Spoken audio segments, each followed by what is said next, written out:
আসসালামু আলাইকুম, সবাই কেমন আছেন? আবারও চলে আসলাম একটা নতুন ব্লগ ভিডিও নিয়ে। এই যে দেখেন, আজকে হচ্ছে রান্না করার তেমন কিছু নাই, ঘরে বাজারে গেছিলাম। এই যে আমরা চলে যাচ্ছি বাজারে, দেখা যাক বাজার থেকে কি আনতে পারি। বাট বাজারে তেমন কিছুই পাই নাই।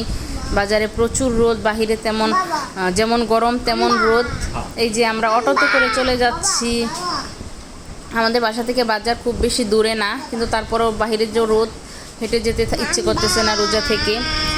আর এই যে দেখেন, কসমেটিকের দোকানে, কাপড়ের দোকানে মাশাআল্লাহ এত ভিড় যা বলার বাহিরে। সবাই আসলে ঈদের কেনাকাটা শুরু করে দিছে। গতকালকে সম্ভবত সবার বোনাস হয়ে গেছে। আমার হাজব্যান্ড বলতেছিল যে বোনাস আসছে, কি কেনাকাটা করব। তো আসলে আমার তো কেনাকাটা করতেই মুখটা জ্বলে যায়, কারণ আমার ইচ্ছে করে না টাকা খরচ করতে।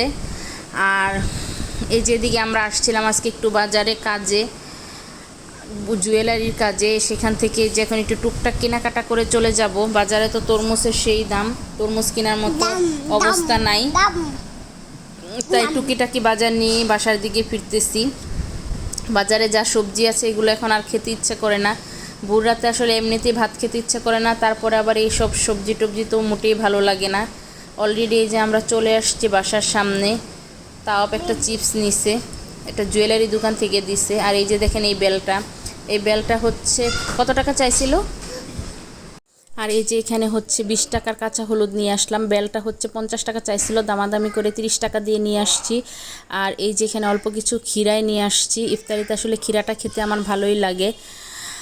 আর এই যে দেখেন, তাও চিপস খাওয়ার জন্য একবার অস্থির হয়ে গেছে, তাকে চিপসটা ছিঁড়ে দিলাম। আর 1 ডজন ডিমও নিয়ে আসলাম। ডিম তো আসলে সবসময় লাগেই বাসায়, যদিও ডিমের দামটা আগে থেকে অনেকটা কমছে। আমার ছেলে তো ডিম খেতেই চায় না, তাও মাঝে মাঝে লুকায় লুকায় ওকে ডিম খাওয়াই গোপনে, কারণ ওর তো আসলে ডিমটা খুবই দরকার। কিন্তু ও তো আসলে ডিমটা একেবারেই খেতে চায় না। কী আর করব, বাজার থেকে তেমন কোনো সবজি আমার পছন্দ হলো না, তাই গাছ থেকে কয়েকটা লাউ শাক তুলে নিচ্ছি। লাউ শাক ভাজি করব, আর একটু হচ্ছে মাছ রান্না করব। এ দিয়েই হচ্ছে আজকের সেহরি করব। সেহরিতে আমার আসলে তেমন কিছুই খেতে ইচ্ছে করে না। খুব ইচ্ছে করতেছিল হচ্ছে আমার মায়ের হাতের চাপা শুটকির ভর্তা খেতে, কিন্তু সেটা তো এখন আর সম্ভব না, কারণ আমি আমার মায়ের কাছ থেকে প্রায় 350 কিলোমিটার দূরে।